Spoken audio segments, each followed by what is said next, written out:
In fact, let's take a look now at how some readers do when they go to read examples of paragraphs, which is part of our assessment. Let me show you that right now.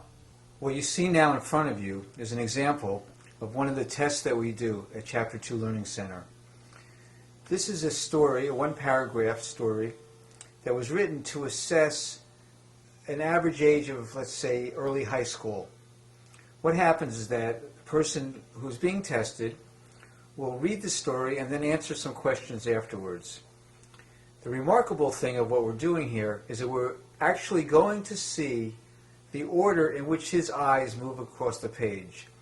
We're going to watch his eyes at half speed. They actually move faster than this, but I want you to see what happens when he reads this passage. The red line on there shows you the order in which he's reading the words.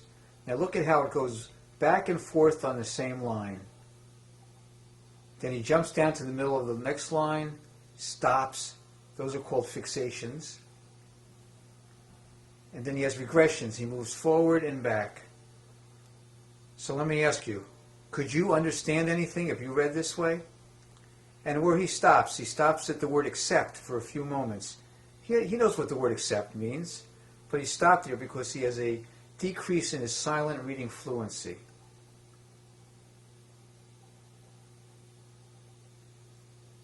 Now, how is it possible to make sense out of anything read in this way? Well, he's got that 50-pound burden on his back. He has learned how to do it. You might be surprised to find out that the gentleman who reads this way is actually a court stenographer, requiring a great amount of mental and reading agility. He's able to do it, and imagine how much easier his job is going to be when this gets corrected. Okay, and let's look at one more. Here is a high school student reading that same Eskimo story. Let's see how she does it. She starts all the way at the end of the line, then comes back to the beginning. She actually has a slight bit of fluency initially, going left to right, but then she drops and goes to the middle of the next line and then back over to the left. And now she's beginning, as she reads more lines, to have more fixations, which means she's pausing, and more regressions, which means that she's actually going from right to left instead of left to right. Again, this is a student who does very well in school, and this is how she reads. She has also learned how to compensate. Her timing and rhythm are off. Her silent reading fluency is very poor. She has many fixations and regressions. Her reading speed is obviously much slower than it needs to be because she spends time going over things. She doesn't have a comprehension problem. She comprehends very well. She just does not know how to read properly. So let's review what we've done in this short video. We've explained the two major facets that get involved with silent reading fluency. We've discussed the fact that silent reading fluency is the key to learning and to performing well on test taking. I showed you examples of accomplished people who really don't read silently very well at all. You saw the choppy manner in which they read. You'll probably be very surprised to find out how accomplished they were able to be with that burden that they're carrying around. You may find out you too have the same burden, maybe worse. Maybe better, but maybe worse.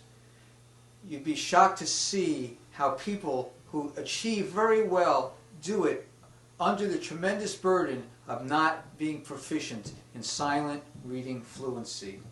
You're looking now at a time when you're about to take one of the most important examinations of your life. It may not be fair that so much weight is put on these tests, but let's face it, they are, and that's why you asked for this video. We're telling you that there is a way to improve your reading comprehension and your silent reading. What are the SATs and the GREs if nothing but a series of silent reading tests? Silent reading is the thing which is tested the most but taught the least. What we do at Chapter 2 Learning Center is that we assess where the holes are in your bucket. We will see how your reading fluency is and then give you a program designed to increase it, to make you better at silent reading so that you can read better, comprehend better, and read faster. Your job now is to call the number at the bottom of the screen.